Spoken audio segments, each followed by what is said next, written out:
Duke takes another heavy check. This one thrown by Bolson. Puck makes its way out to neutral ice. Blades drive back in onside. Berzola down the boards. Pass across. Stang scores!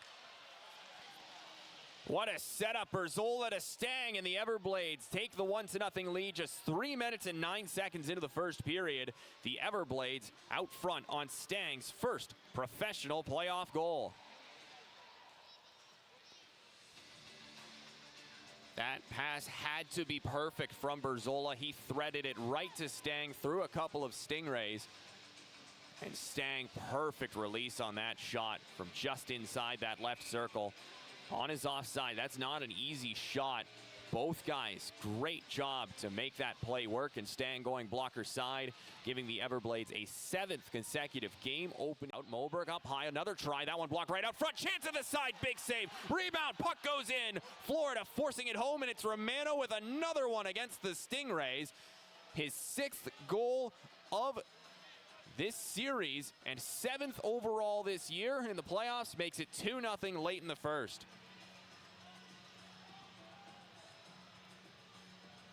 Great job by the Blades getting that puck through. Elenick's first try is stopped, and then the puck rolls in. Looks like it's going to be Romano's goal with another assist for Elenick. So both those guys have points in all 3 games so far in this series. And that a big one really quiets down this. Savage down to the goal line. Romano into the circle, takes a shot, and that one just a little bit wide. It off the backboards goes in. Stingrays are trying to save that one, went out of play.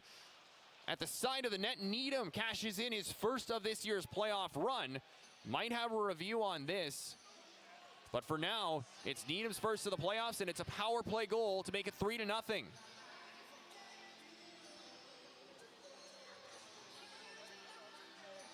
Let's get a look at this on the replay. So Romano's shot did ramp up high, but it looks like that one hit off the top of the glass. And Needham first to react to that healthy carom off the boards right to him against the back door. And a guy who needed one like that, he gets it. Blades move back up on the attack. It's Elenick in the middle. Over to Romano on the right side. From the circle, he scores!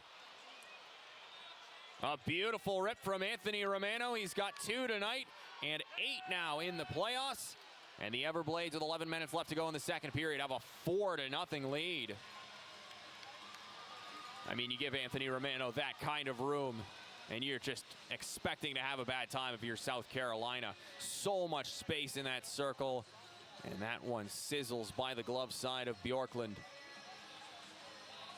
And then we are going to have a goaltending change, so Seth Isley will replace Garen Bjorklund, who made 10 saves on 14 shots against.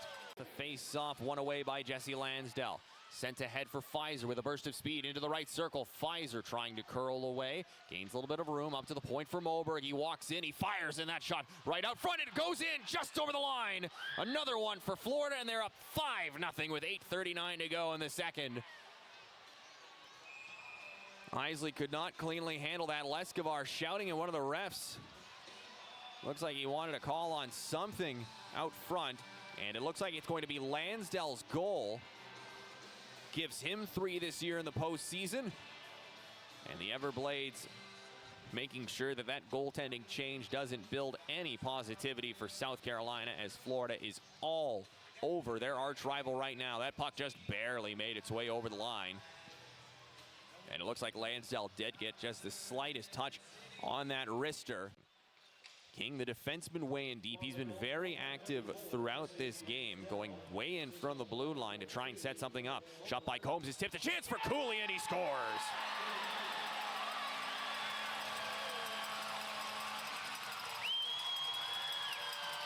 Well, South Carolina's got one. A bounce off a block out front right to Cooley, and he goes upstairs. And the Stingrays are on the board, making it 5-1 with 7:56 to go in the second. Just came right to him. There's nothing Johnson could do about that one. Cooley with a bit of space. And for some ways, for Florida, you can use this as just a bit of a wake-up call. This game is far from over right now. And Stingrays have a chance, and here's another one. It's Pinard in, and he scores!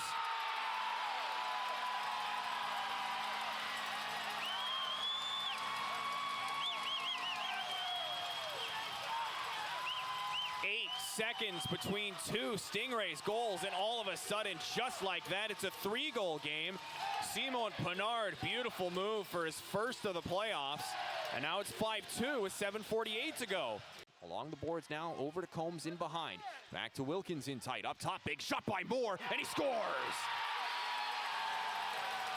No celebration, though, after the whistle. Combs going right after Moberg, and here we go, another dust-up, and this one gets everybody involved. But South Carolina scores a power play goal, the first goal against Florida's PK in this playoffs. Makes it 5-3 with 42.8 seconds left to go. Bets on his weak side for this one, and the draw controlled by the Stingrays.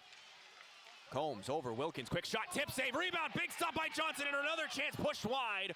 Great chance for Moore on his backhand, and he couldn't finish. Off the boards for Moore, over to Lipin left side, up to the point, bumped over to Moore, back over to Pinard, his long shot, glove save by Johnson, saw it through a moving screen by Hofer.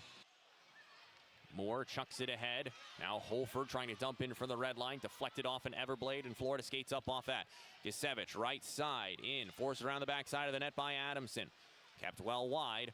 Pass finds Moberg from the bench. His shot, he scores!